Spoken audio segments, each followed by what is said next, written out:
Hello students, कैसे हो आप सब लोग। उम्मीद करता हूँ बहुत ही बेहतरीन होंगे और आपकी पढ़ाई जो है शानदार चल रही होगी। आज जो है हम पढ़ने वाले हैं रदरफोर्ड का अल्फा कण प्रकीर्णन। जो रदरफोर्ड ने नहीं किया था, उसके जो दो स्टूडेंट्स थे गीगर एवं मार्सडन, उन्होंने किया था। इसे हम लिखेंगे अल्फा कण प्रकीर्णन। और ये जो प्रयोग है, ये रदरफोर्ड के दो स्टूडेंट्स गीगर एवं मार्सडन, इन लोगों ने ये किया था। तो पहले हम समझेंगे इसकी प्रायोगिक विधि कि इन्होंने क्या किया था, इन्होंने प्रयोग में क्या क्या किया था और इनको क्या क्या प्राप्त हुआ था। इसकी जो प्रायोगिक विधि है वो अभी हम समझने जा रहे हैं। तो सबसे पहले उन्होंने क्या किया, सबसे पहले परमाणु को ही समझते हैं। क्या होता है परमाणु? परमाणु को हम बोलते हैं एटम, जहां ए का मतलब होता है नॉट एवं टम का मतलब होता है डिविजिबल, यानी अविभाजित। यानी ऐसा कण जिसको और ज्यादा विभाजित नहीं कर सकते, और ज्यादा तोड़ नहीं सकते हम, उस कण को हम एटम यानी परमाणु बोलते हैं। और दुनिया की हर वस्तु परमाणु से बनी होती है। बहुत सारे परमाणु जो है वो ऐसे कनेक्टेड होते हैं एक दूसरे से। इस प्रकार किसी भी चीज की संरचना होती है।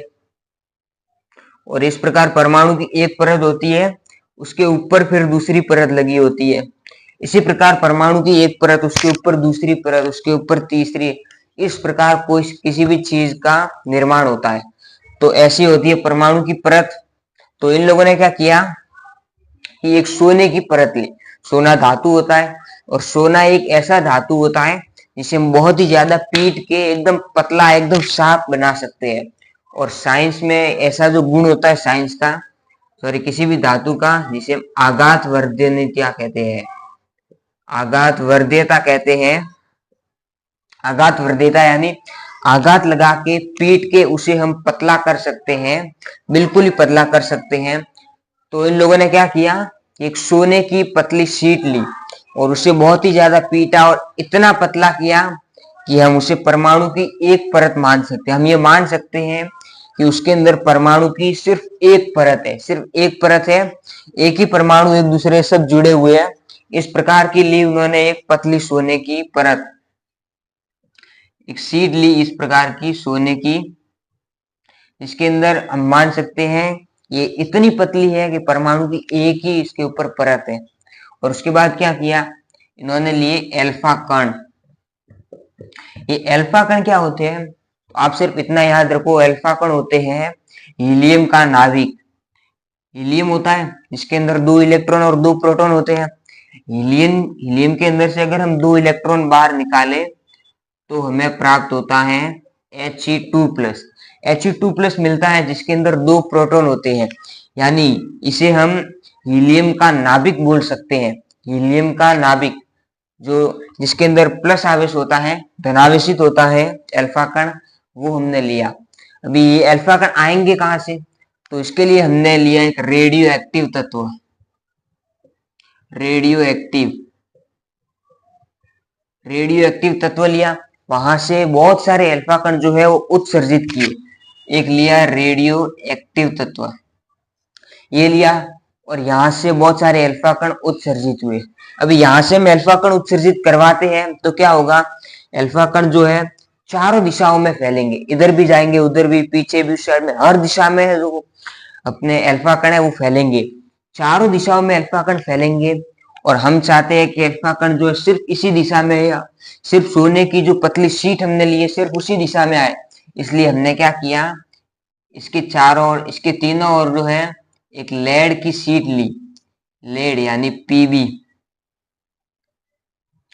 लिया, जिसे हम लेड बोलते हैं, वो ली। तो उससे क्या हुआ कि ये जो यहां से जो अल्फा कण निकलेंगे वो सिर्फ इधर ही आएंगे, बाकी दिशाओं में नहीं फैलेंगे। और अल्फा कण को और ज्यादा शार्प करने के लिए, यानी इसका जो पुंज है उसे और ज्यादा तीखा करने के लिए हमने क्या किया, इसके रास्ते में ऐसी 2 स्लिट लगाई। 2 स्लिट लगाई तो इससे क्या हुआ कि ये जो अल्फा कण है ये और भी ज्यादा तीखे हो गए, एकदम शार्प हो गए। और उसके बाद जब सोने की जो पतली पन्नी थी उससे टकराए। और इसके अलावा और हमने क्या किया कि सोने की एक पन्नी जो है इस प्रकार और लगाई। ये इसलिए लगाई क्योंकि ये जो अल्फा कण है इसके अंदर से जाने के बाद यहाँ टकराएंगे, तो ये जहां भी टकराएंगे वहां पे हमें फ्लैश प्राप्त होगा। वहां पे फ्लैश होगा तो हमें पता चलेगा कि इस जगह पे टकराए हैं। तो क्या किया इन्होंने, अल्फा कण जब यहाँ से इस साइड में गए तो अधिकतम अल्फा कण जो है एकदम सीधे निकल गए। परमाणु जो है बहुत सारे इसके अंदर, उनको पार करके उनसे अंदर होके एकदम सीधे निकल गए। अधिकतम अल्फा किरणें एकदम सीधी निकल गई बिना रुकावट के। यहाँ से एकदम सीधी गई और यहाँ पे जो है हमें फ्लैश प्राप्त हुआ। यहाँ से सीधी निकली और यहाँ पे हमें फ्लैश प्राप्त हुआ। इससे हमें ये पता चला कि जो परमाणु है उसका अधिकतम हिस्सा खाली है। भाई समझो इस बात को, अल्फा कण इस साइड से आई और यहाँ से सीधी जा रही है बिना किसी रुकावट के, बिना किसी मुश्किल के एकदम सीधी जा रही है। इसका मतलब ये हुआ कि परमाणु का अंदर का अधिकतम तो जो हिस्सा है वो खाली है। परमाणु अंदर से अधिकतम हिस्सा एकदम खोखला है, इसकी वजह से सीधी निकली अधिकतम किरणें। उसके बाद कुछ किरणें, यानी हमने मान लो 20,000 किरणें छोड़ी, यानी बहुत सारे परमाणु जो जुड़े हुए, एक परमाणु के अंदर से मान लो 20,000 किरणें गई। एक परमाणु के अंदर से 20,000 किरणें अगर जा रही हैं तो 20,000 में से 99.9% जो किरणें थी वो एकदम सीधी निकली बिना किसी रुकावट के सीधी निकली। और 8 से 10 किरणें, सिर्फ 8 से 10 किरण, 20,000 में से सिर्फ 8 से 10 किरणें जो है वो सूक्ष्म कोण पर विस्थापित हुई। जैसे विस्थापित नहीं, विचलित हुई।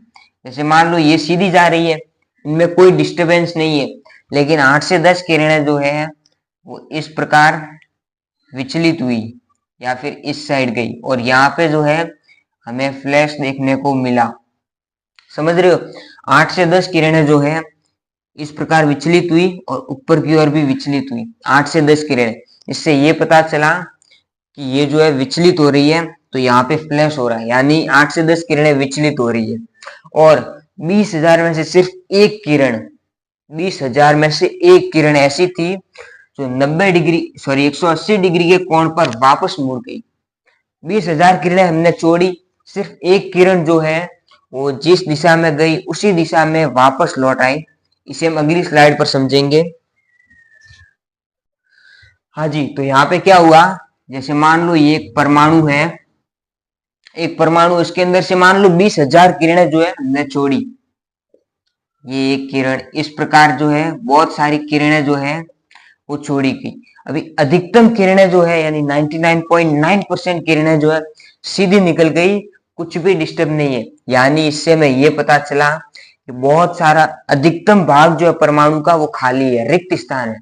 परमाणु का अधिकतम हिस्सा अंदर से खाली है, खोखला है एकदम। बहुत सारी किरणें सीधी निकल गई। अभी कुछ किरणें जो है जो नाभिक के जो एकदम इसके सेंटर के पास में से गई वो ऐसे विस्थापित हो गई, इस प्रकार विचलित हो गई, इस प्रकार जो है विचलित हो गई। बहुत ही कम किरणें, 8 से 10 किरणें इस प्रकार विचलित हुई।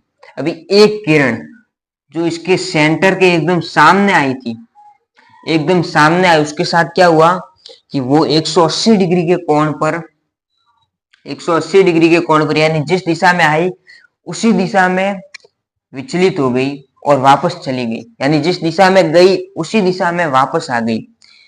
यानी उससे ये पता चला कि परमाणु के सेंटर में कोई ऐसी चीज है जो इन धनावेशित किरणों को प्रतिकर्षित कर रही है। यानी धनावेश यानी प्लस आवेश को, पॉजिटिव को कौन प्रतिकर्षित करता है? पॉजिटिव को वही चीज प्रतिकर्षित करती है जिसकी खुद के अंदर पॉजिटिव आवेश हो, जिसके खुद के अंदर पॉजिटिव आवेश हो उसे ही पॉजिटिव प्रतिकर्षित करते हैं। यानी इससे ये पता चला कि इसके सेंटर में कोई पॉजिटिव आवेश है, इसीलिए सारी किरणें जो प्रतिकर्षित हो रही।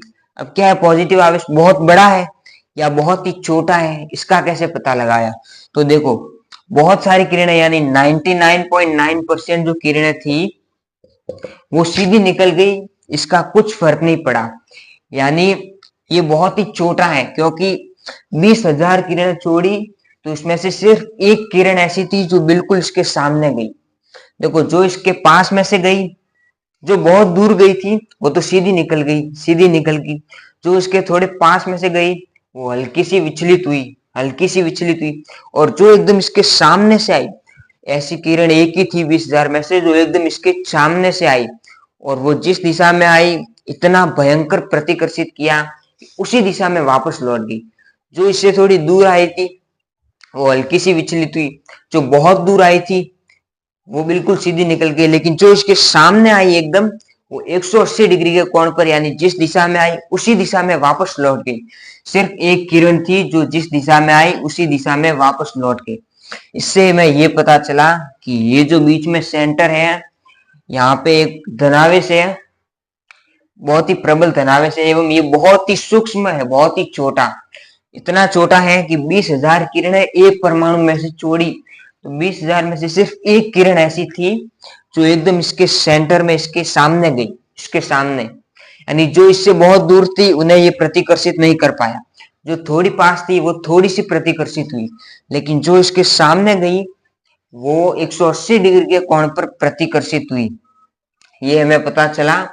एवं ये इतना छोटा था कि मान लो कोई फुटबॉल का ग्राउंड है, फुटबॉल का ग्राउंड, उसके एकदम सेंटर में एक मक्खी बैठी हो।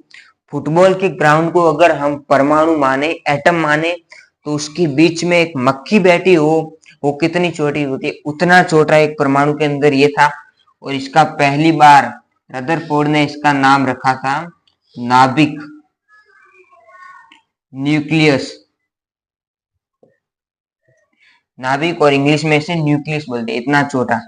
यानी इसकी जो त्रिज्या है, इसकी त्रिज्या जो है, यहाँ पे मैं लिख रहा हूं आर ऑफ नाभिक, नाभिक की जो त्रिज्या है वो परमाणु के त्रिज्या के 10⁻⁵ गुना थी। परमाणु की त्रिज्या के 10⁻⁵ गुना थी, इतनी कम इसकी त्रिज्या थी।